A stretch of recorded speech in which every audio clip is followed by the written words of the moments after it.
Perfect. So to start off, what's your name, and what group did you sing with?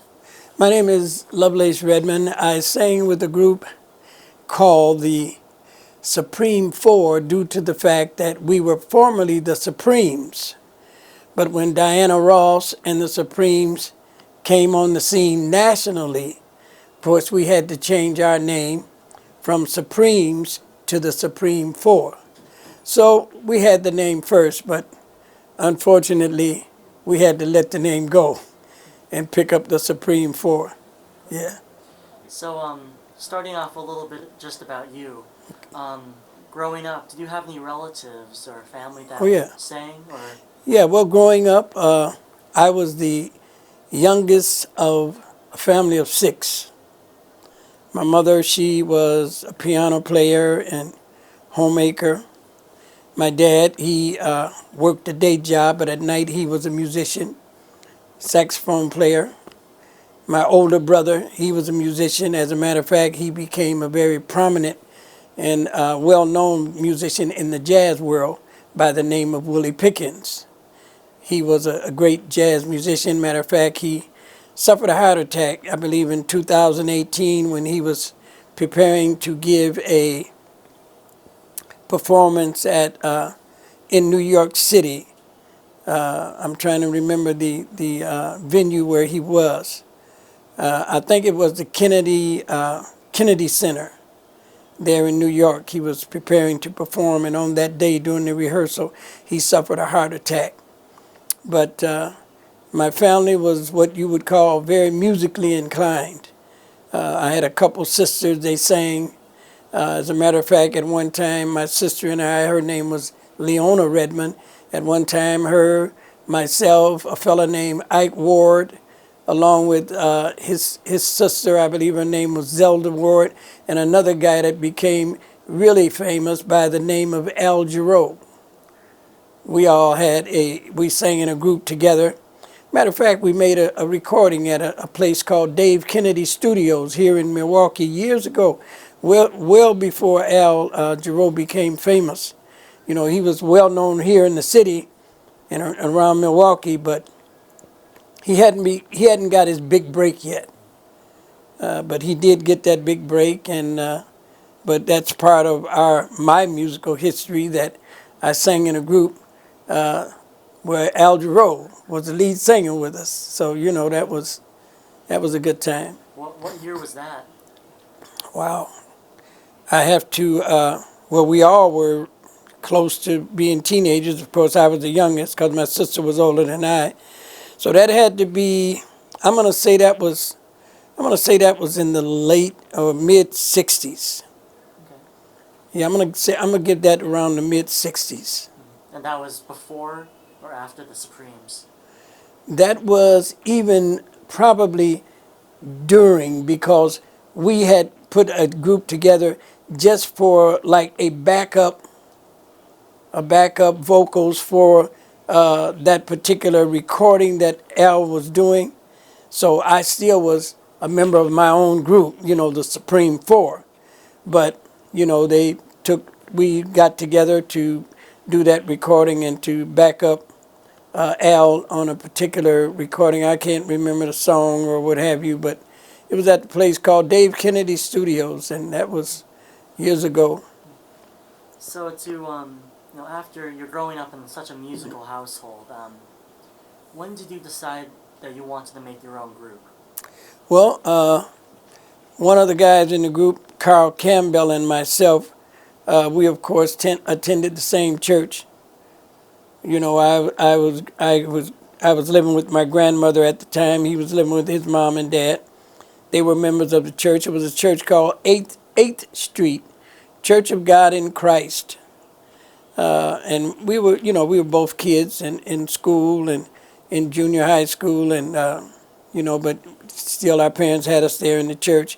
Carl and I met there, and there was another guy in the group with us, Philip Green. Now, Philip Green and myself, we went to a school called 4th Street School. Carl Campbell and the other fellow, Homer Walton, they went to a called 9th Street School. And so Carl was very instrumental in bringing us all together and having us to come together as a group. And, you know, we started a couple rehearsals together and found out we had a good mix. And, you know, it went from there. And I'm like I said, that was the early 60s. And we sang together for years. So I guess you finally get together and you have this group. How did you guys decide on that initial name, the Supremes? Well, at that time, I might say our harmony, our presentation was what we considered to be a supreme mix of talent and abilities as a group. Because, you know, the guys, we really had a supreme harmony. And some kind of way, that name, I don't know who came up with the name first or who brought it about, but we decided we call ourselves the Supremes. But prior to that, we called ourselves the Gondoliers. I think that came from the the gondoliers out that would be on the boats and things. So I think we took a name from there, and that might have been because we might have went to a movie and saw that name mentioned in the movie. These guys were gondoliers that was on the gondolas. So we took that name for a while, but later during the song, when we did Patricia, I know during that time, our name was called the Supremes. And afterward, as I stated, we had to change the name from Supremes to the Supreme Four because Diana Ross and the Supremes, they had copyrighted that name. So we couldn't go around using that name. So we changed it then at that time. So you guys formed this group. How long of rehearsing do you guys have, and did you guys ever get a manager or? We would rehearse practically every day. We practically rehearse every day. At one point, we had a guy that he got with us and was kind of managing us. This guy was named Jimmy Fox. He was a guy here in the city, older than us, of course. And, you know, he would take us around to different places as kids, you know. And we sang and performed. And later on, we started being managed by a fella by the name of Willie Baldwin. He was another guy here in the city. He was a very talented guy, very talented dancer, and he trained dancers to dance and such. And he heard us, and he liked us, and he picked up the initiative to start getting us good jobs, you know, taking us places as kids to perform. And then later on, when we had did a song called I Can't Treat Her Bad, at that time we met a guy by the name of Lee Young. And he was from California, and I think Lee Young was the brother of Lester Young. And Lee Young heard us, heard the song, and he took us into the studio, recorded the song. As a matter of fact, we recorded the song a cappella. In other words, we recorded the song without any musical background. He took that recording to California with him. And when he sent us the recording back, all those musical parts were in that song, man. Strings and horns and everything. I don't know if you've heard that song, I Can't Treat Her Bad. What name was that under? That was under the name Those Two. It was just Carl Campbell and myself. Oh, and Melick. Melick Records. Yeah. Wow. Yeah, that was from Lester. We got that through Lee Young. I don't know. I think I know Mr. Young. He had high hopes for us, but now I don't know if he became ill or whatever. But I know he just kind of drifted out of our lives, and we didn't hear back from him anymore. But he did a great job of mixing the music behind our voices, and that was a beautiful song. I Can't Treat Her Bad. Wow. So I guess to rewind real quick, you guys are practicing, as you said, pretty much every single day. Yeah, we Um, practice every single day, just about. I guess to go off of that, like what songs would you guys practice? Did you guys practice hits of the day, stuff Yeah, you yeah. wrote, We or we we, we would practice songs by Frankie Lyman and the Teenagers. Songs by Little Anthony and the Miracles. And matter of fact, we were on a lot of shows where those persons were the headliners. The Frankie Lyman and the Teenagers, Mickey and Sylvia, the Miracles, Smokey Robinson and the Miracles. We performed on a lot of shows where those name groups were the headliners, and we were the groups that would come out maybe and open up the show with a presentation of some of our songs. And as we grew older, a couple of the guys kind of drifted away from the group.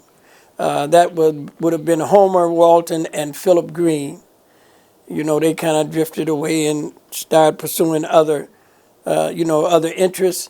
But Carl and I, we stuck with it, and that's when we changed the name. We got a new name because of just the two of us now, and we changed the name to Those Two.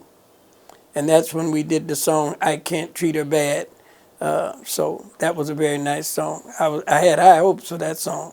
uh, so I guess those people you mentioned, would you say those kind of were your biggest influences on how you sang, or like who would you say was the influence on you? When I was a kid, and that's going back even before the group, some of my biggest influences was back when most of what we did was listen to the radio, because TV hadn't hit it yet big. I would listen to people like Billy Eckstine, that kind of voice, Billy Eckstine, Nat King Cole. Those were the premier singers that I would hear, as a boy growing up. And those were some of the biggest influences on us. Then we started hearing the groups, like Smokey Robinson and the Miracles, Frankie Lyman and the Teenagers, the Coasters. I mean, we were on shows with the Coasters, and I mean, these are groups. He's taking it way back. You know what I mean. You probably weren't even born. So it goes way back. To the influences, and like also I had it right there in the home with me. My brother, my sisters. If the sister that didn't sing, she was a dancer. She was very beautiful dancer. Growing up, my older brother, Willie Pickens, that's him on that picture with me.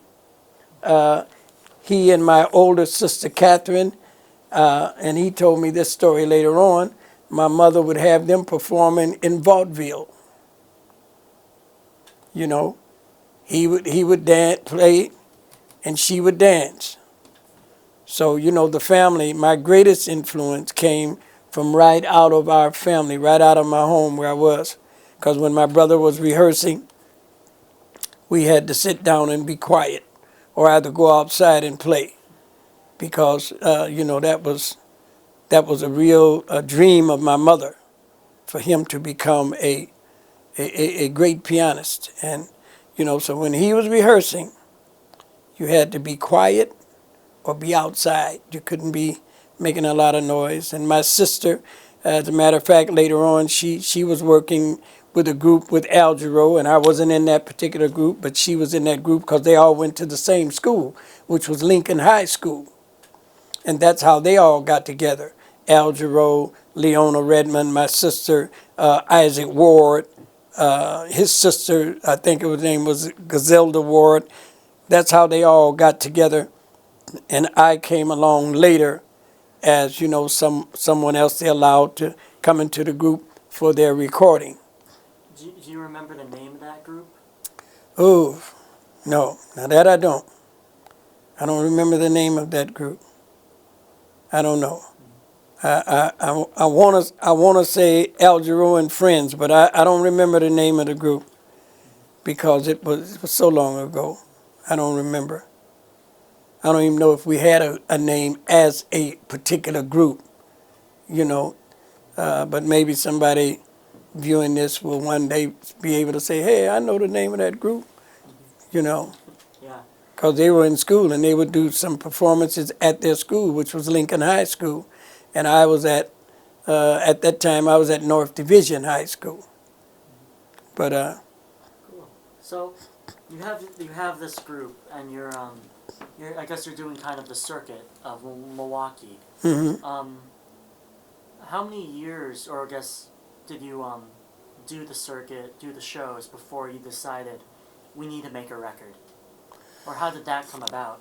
uh, the record came about just from us, singing on different talent shows and performances around the city and competing, with other groups in the city. Back then, the groups would be on the street corner, under the street light, in the summertime, and you're out there on the corner. It was almost a group on every corner singing doo-wop songs and getting down. Drive-bys hadn't been invented back then, so it was safe to just stand on the corner and sing, and that's what we did. And there were groups all around the city. And anytime, you got an opportunity to record something, especially when you did something, produce a song or something, and you knew it was good and you wanted to record it, we just had to find a way to get with somebody that would support us and back us and get us into a studio. So back then, it was another man that came along, and I'm trying to think of his name. I think his name was Frank DiStefano. He was an Italian, and he hooked us up with a band. It was a rock and roll band. The leader of that band, his name was Mike. I can't think of Mike's last name. He was a guitar player, all rock and roll. But we got with those guys, man, and we were going all over the state of Wisconsin, performing in venues, and that was a great time too. But I guess once we knew we had something. That was every young group's dream, to be able to record. Because like I said, we were looking at people like Smokey Robinson and the Miracles, Frankie Lyman and the Teenagers, and these guys are recording. So that's your dream, really, when you feel like you want to make it. You want to do something big, so you can take this talent that you got and allow this talent to catapult you to another level, another place in life, where, maybe your dreams can come true as a result of the gift God has given you, which is singing. So we did some recording. Like I said, we recorded that song, Patricia. I can't remember who was backing us when we did that, but we recorded that song, Patricia. That's when I think we were with Mike then. I think his name was Mike Fuller. And we got with Mike Fuller and his rock and roll band because of Frank DiStefano. And Frank DiStefano, he saw the talent in us. And Frank DiStefano is the one who got us into the studio to record those songs. And the rest was just history. Because once we recorded, hey, we want to keep on doing this. How was the I guess Frank got that record session. How was that experience walking into the recording studio for the first time? Well, that was great.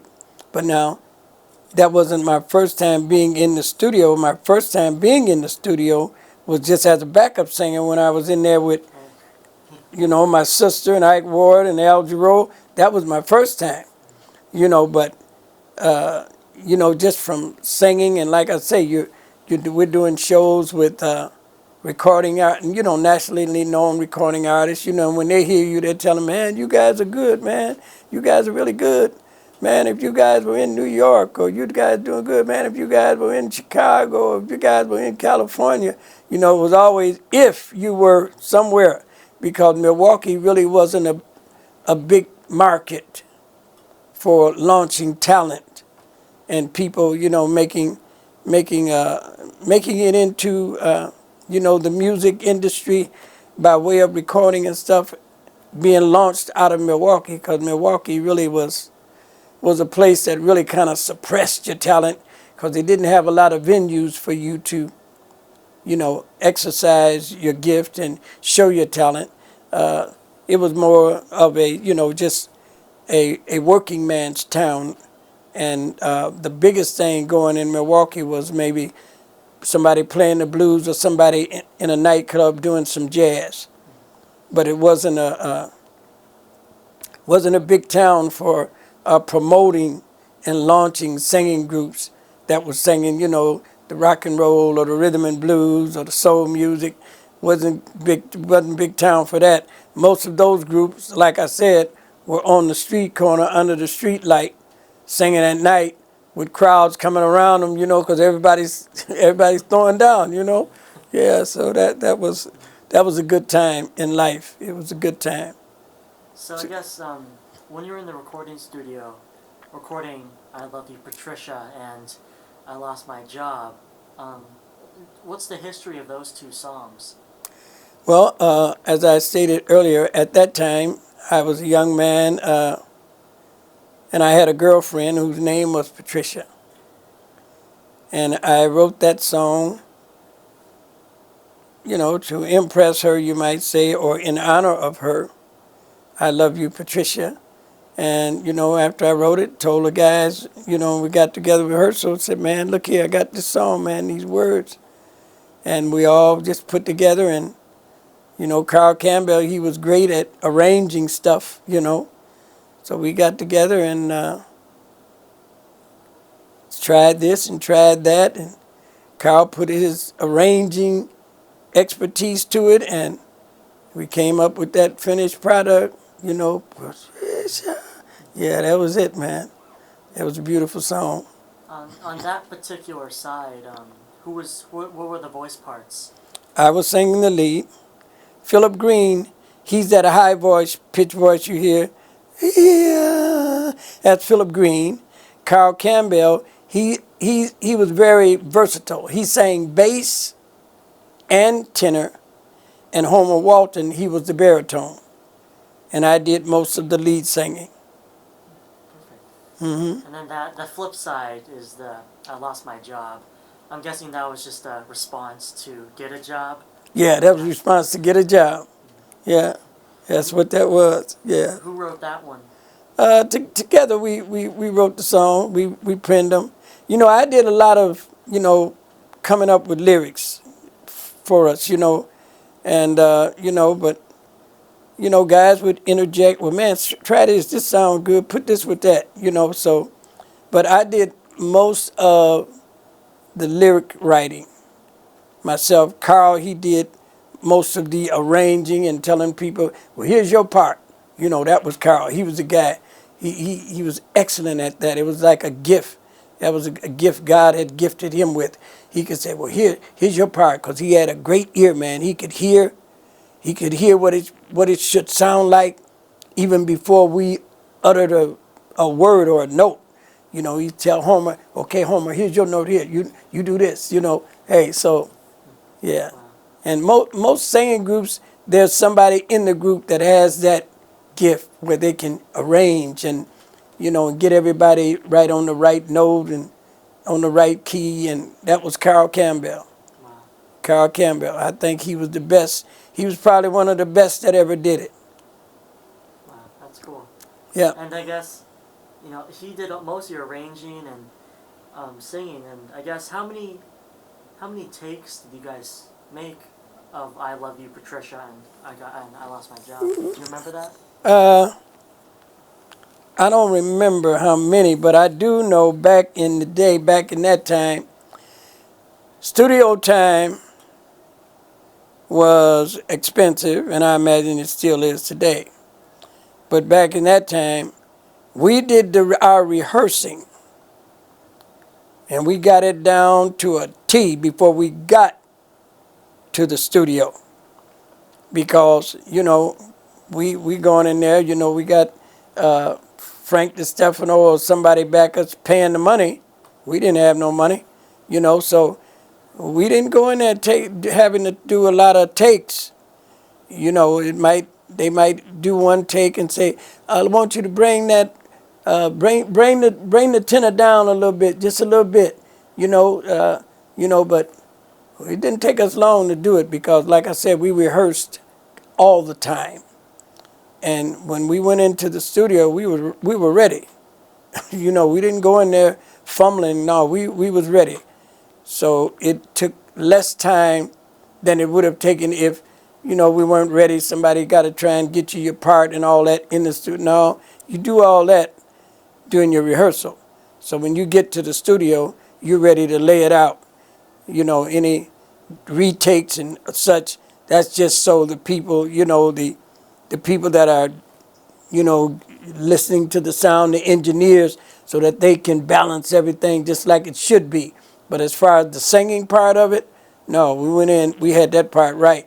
So any extra takes that had to be done, that meant somebody in the engineering booth had to do something different because we went in there ready. We didn't go in there fumbling. We went in there ready. Nice.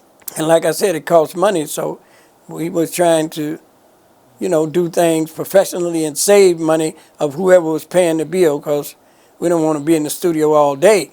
We wanted to go in there, get the job done, and get out. And that's what we did. Perfect. That's what we did. So after you guys, put the record on wax, did you guys hear it at all on the radio, or?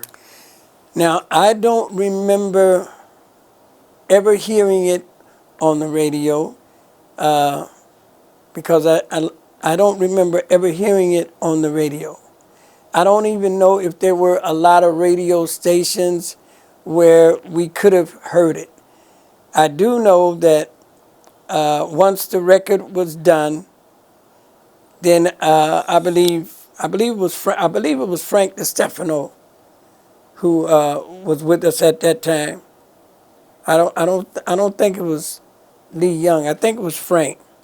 But I know when Lee took the recording to California to get the mixing and all that with the background music, he was the one that was going to be responsible for getting it played. Now maybe he got it played in some places where we weren't. Maybe it was playing somewhere but not here in Milwaukee on the radio. I don't know. But back then, we're just kids. I mean, we're just happy to go into a studio and tell somebody, hey, man, we made a record. You know what I mean? So we didn't get the opportunity or weren't blessed with the record making money, where we really knew we had did something. But we were just happy knowing, hey, man, we made a record. So that way it let us know our rehearsing and our coming together to practice consistently, it wasn't in vain because we got a chance to record it. And here we are now, 50 years later. And I'm sitting here talking to you about a record that it would have been wonderful if somebody had sat down and talked with us then about that same record. Because Carl would have been over there, home over there, and Philip would have been right here. And we would all been here for the interview. But I guess that's just life and how it is. But it's great and beautiful to me to know that somebody's listening to it now. Oh, yeah. Yeah, somebody's enjoying it now. So after, you don't really hear it on the radio too much. Did you guys do shows to try to promote the record at all, or? Well, yeah, we did shows, and we would sing it when we did a show. But like I said, we were kids, man. We didn't know nothing about promotion and all that. Like I told you, Milwaukee was a go-to-work industrial city. It wasn't the kind of city where a lot of people or a lot of companies had time for trying to promote music. They were promoting, the packing house or the steel factory.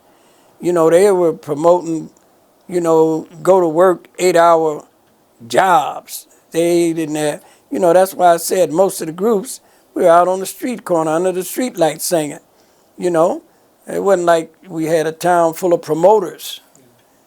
Some places the promoters might be driving down the street in New York City or Chicago or California, hear a group say, hey, man, I like you guys. Man, listen here, man, I think I can do something with you guys. Next thing you know, you're in the studio. Next thing you know, your record's out there being played. Next thing you know, hey, you're making money. We didn't get those opportunities here in Milwaukee. So I guess to quickly touch on the shows you guys used to do, are there any shows in particular that you just have like an interesting story or just a fond memory from? Well, I remember, it's just the memory of all of the notable stars that we were also on those shows with them.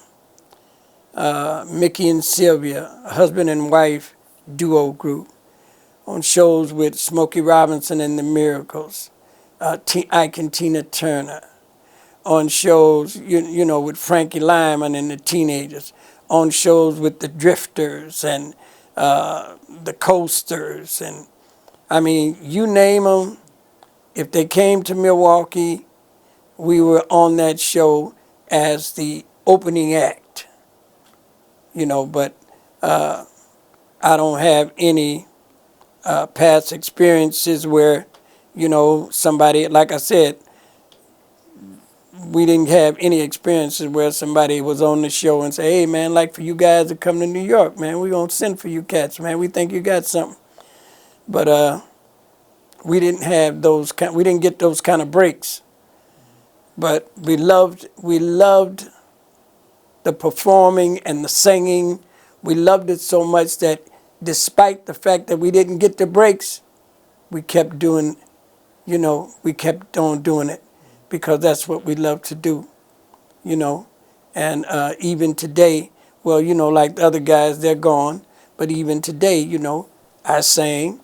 And later on in life, when the guys kind of went different ways, I started singing with as a single artist under the name of Baby Love. Okay, and that was back in the time, but during the time when the Supremes were out there. But I was Baby Love before they came out with the song Baby Love. So when the song came out, Baby Love, a lot of people thought they were singing about me. I didn't have no problem with that. Okay, yeah, but yeah, I used to sing as a single artist. As a matter of fact, I sang with a group called the Navajo Train, and we were the backup band for the world famous Esquires. Yeah, matter of fact, because 3 of the guys in the band were brothers of the Esquires. And we made some trips out of the city, like to Denver, Colorado, and Chicago, and I think we even went to St. Louis and made some trips, some places with the Esquires when they were, they were riding high, with their songs, Get On Up, so we had some experiences, but like I said, I was singing then as a single solo artist, okay? And I sang with the Johnny Elam Trio as a solo artist. And then I had the group, the group carried my name, the Baby Love Trio. Now I may perform, and if I do, it's with a group of guys, and the group is called Life Twice. Because it's like we're living life twice now. We get an opportunity to do this all over again. Yeah. It's cool that you've kept music in your life, even to this day. Yeah. You've started when you were like real young, and now still to this day. So right. It's really cool to see. Yeah. And I guess quickly going back, you said with the Supremes, 2 of the guys kind of faded off and went their own way. Mm-hmm. Do you remember what year the group kind of just broke up and you and Campbell went on? I don't remember what year, but I'm gonna say it was probably the 70s. Probably the 70s when the guys kind of broke off, And Campbell and we decided to go as those two. Now, whatever, I don't remember what year that song, I Can't Treat Her Bad, and I can't remember what year we recorded that, but that would have been probably the first thing we did as a duo, okay? And whatever year that was, but that's what escapes me now, the years and what particular year it was. But I know it was a long time ago, because one of the guys that's in the group now, his name is Bruce Powell. He's a keyboard player. And I think Bruce is on YouTube. If you pull up Life Twice, you'd probably see Bruce and myself and maybe the other guys in the group. And Bruce and we performed together now. We met 50 years ago. We met 50 years ago. And we've been, performing together ever since. But it's not a regular thing, like we might do seasonal things. Maybe, for a New Year's Eve gathering for somebody, or in the summertime we may do some performances, during the summer months at a particular venue where they want some live music. But, that's a long time. So our group, with Carl Campbell, Homer Walton, and Philip Green, we would, of course, have broken up before then.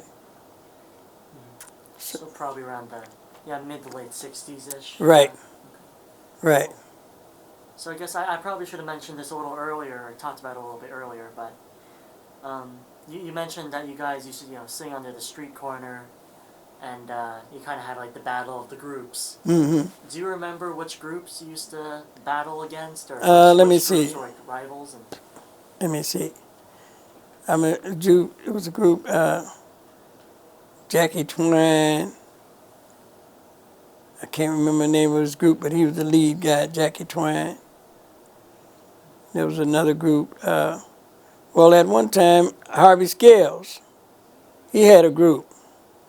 Harvey Scales, Lonnie Dalton. Lonnie Dalton played the piano. Harvey Scales had a group. That was before Harvey hit it big. But we blow him out every time. But Harvey Scales he was one of the guys that grew up right with us, And sometime, Harvey would be singing with us, But I can't remember the names of those guys' groups. Of course, I remember the comic books, and I remember it was another group. I think before Floyd Dorsey and Lloyd Johnson and William Dorsey and Berrien. I think even before they were the comic books, they had a group up by another name. But these were the groups that we would be, battling. You might say battling with song battles. Dean Williams, he was a great singer too. I can't remember the name of their groups, but everybody had tried to have a catchy name, a good name, but I can't remember them now when I think about them. But do you remember a group? They also recorded on that Sara record label, a group called the Twilighters. The Twilighters. The Twilighters. No, I don't remember that name. The Twilighters. Were they from Milwaukee? They were from Milwaukee. Okay. Yeah. I don't remember that name. You know any of the members of the group? No, the thing is that they're one of those unknown groups. I can show you one of the recordings real quick. Okay, yeah, that'll work. See if you recognize their voices.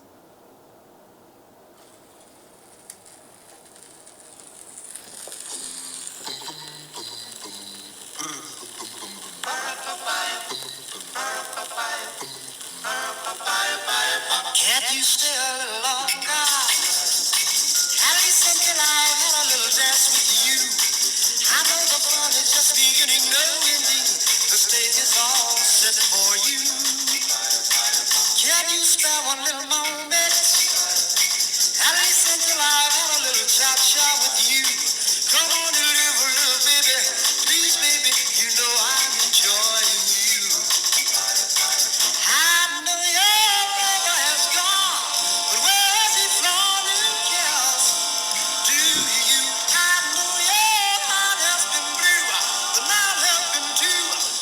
get together and see. Can you live a little baby?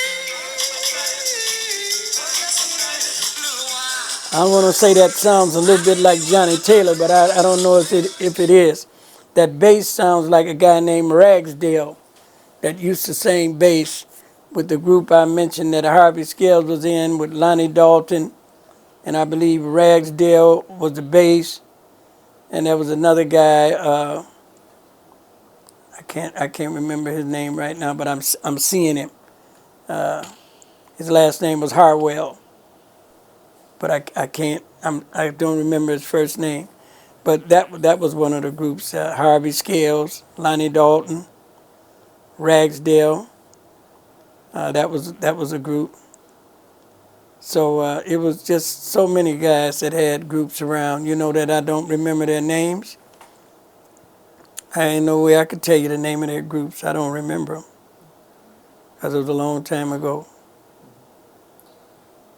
Well, it sounds like you guys had a lot of fun. Singing on the street corners, Yeah. singing in clubs, and And Big Pitch and the Cheaters, that was another group that I was with at one time as a solo vocalist. Big Pitch and the Cheaters. Big Pitch, of course, he moved to Europe. Never came back. He moved there. And the Cheaters was a real nice band here. I thought I used to have a picture of those guys. Big Pitch and the Cheaters. I thought I had it up there, but I don't see it. But that was a nice group too. Big Pitch and the Cheaters. I thought I had a picture of them, but I don't guess I have it anymore. That was a nice group, Big Pitch and the Cheaters, and they performed down at a place called the Scene, and the Attic, another club called the Attic. As a matter of fact, for a while they would come on TV every week, and I think Harvey Scales was singing with them at that time too. wow. Yeah. Did you guys ever make it a TV or no? No, we never did make a TV. Carl Campbell and myself, we went and performed on the Gong Show when they came here to Wisconsin, and they were up at a resort up north in northern Wisconsin, and we sang up there at the Gong Show. Also, as a solo artist, myself and some friends, we went down to the Playboy Club once down in, it's in Wisconsin. I'm trying to think of where the Playboy Club is located. But anyway, they had a night where, if you could come up and sing. And I think somebody that was with the group that we were with, went to the band and asked the band to let me come up and sing a song with them. I went up and sang a song with the band, and they hired me. Wow. They must have loved you. Yeah, hired me that night, and the guy told me, he said, that's the first time anybody ever came to the Playboy Club and, sat in with the band and got hired, like that, so. But I've had some nice experiences as a singer, and, that's what I love to do, and I still love to do it. Although I'm a preacher now, so preaching and singing kind of go together. For sure. Yeah, they go together. You're telling a story. Oh yeah. Yeah. So I guess after you guys break up as the Supremes 4, did you guys ever reconnect for for fun or just as a reunion thing? Or? Well, when we broke up, those once the guys broke up, they never really came back together. I know Philip, he left town, and he subsequently went over to Chicago, and after a while, I get a call that Philip is in Chicago ill. I went and visited him in Chicago. Next thing you know, he dies. So I went and got him and had the funeral home go pick him up and bring him back here to Milwaukee, and took care of his funeral, and buried my brother right there here in Milwaukee. But he had went in his separate way, he went in another direction.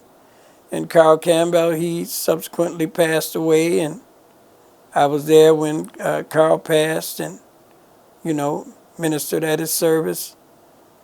And Homer, I don't remember what happened to Homer, but I know Homer, I think, left town. But anyway, it went, like the servant told Job, we did all that, and I am left to tell the story. And what a great story. Yeah, I'm still here to tell a story and to share, sketches of what it was in our lives, during that time. I sang a long time with a great jazz musician by the name of Johnny Elam, right here in Milwaukee, organ player. See, there was a lot of great musicians right here in Milwaukee. There was a lot of great groups right here in Milwaukee, but they never got that kind of break that would launch them into the mainstream of performing because, like I said, Milwaukee wasn't that kind of place. You needed to be in that, like, New Yeah. York, that Chicago, Right. LA, yeah. Milwaukee was a place where you could come here from the South, get you a good job at a good factory, a good foundry, work 25 or 30 years, retire, you know what I mean? But as far as the entertainment world, Milwaukee wasn't the place. It was a good place to live, a good place to get a good job. And some of the jobs paid good money. But as far as trying to make it just as an entertainer in Milwaukee, no, you had to have something else to supplement whatever you were doing. You had to have a job on the side, or do something else because it wasn't that kind of city where they embraced the music world. But we're still here. We're still here. And, like here you are today, and who would have thought one day we'd be sitting here talking about Patricia? Yeah. Yeah. Do you remember the last time you sang I Love You, Patricia? Man, no way. No way. I can't remember the last time I sang that song. It was a very long time ago because all those guys were right here with me. We were all alive and we were all, happy. Probably was when we was all still in school because we were in school when we made it. Yeah, we were teenagers, but we probably 16, 17, If we were out of school, we wasn't too long out of school because we were right there at that place, at that in life, 16, 15, 16, 17. And the Lord blessed us. Matter of fact, during that time that we were together, eventually Carl Campbell, he went into the military. And he was in the military. He was at Airborne for probably a couple of years, and he got out, and we just hooked right back up, Mm-hmm. When was the last time you heard that song? Patricia, I think the last time I heard that song, it may have been a year or so, I'm going to say maybe 2 years ago, when I just went and went on YouTube. I might have asked Google. I'm going to say, Google, play the song I Love You, Patricia. And you know what? That song came up, man. I was just trying to do it. I had no idea.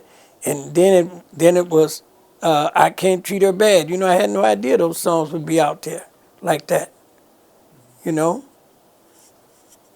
shows that, music, unfortunately, music outlives people that sing it. It's hopefully over in 100 years, people will still know. Wow. Yeah. I Love You, Patricia. Yeah. And I know it works for girls with the name Patricia. Okay. Your lead vocal is such a powerful and emotional lead. When I first heard that recording, I got chills up and down my arms and my Yeah. spine. It's such a beautiful record. Hmm. and you guys killed it. Yeah, I hear it right now. I hear it in my head. I hear it. Yep. You know, we loved it. You know, I'm gonna pull it up right now. Okay.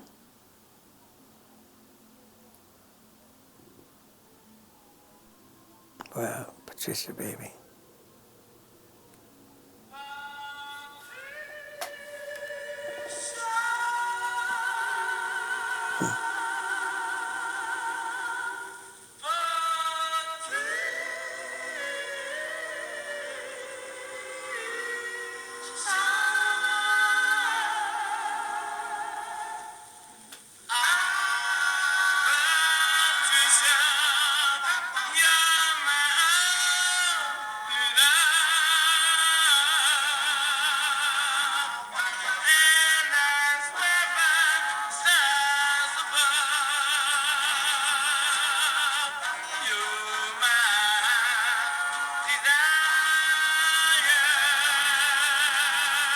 I was trying to get my point across.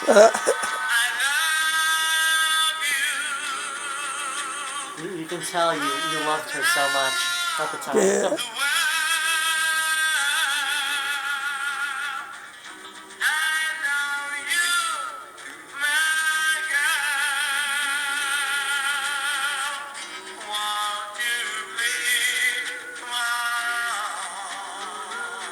Hmm.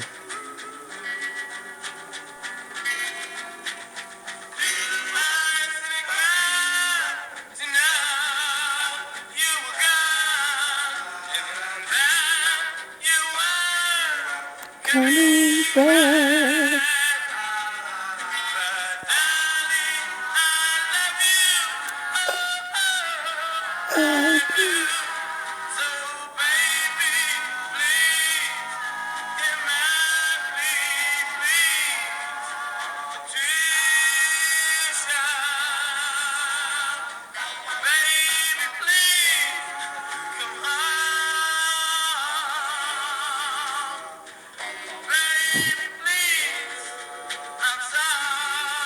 All alone.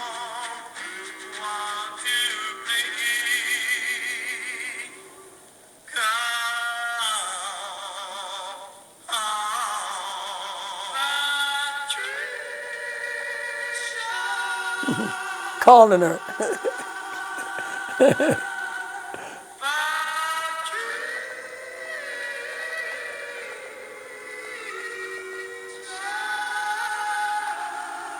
Philip Green.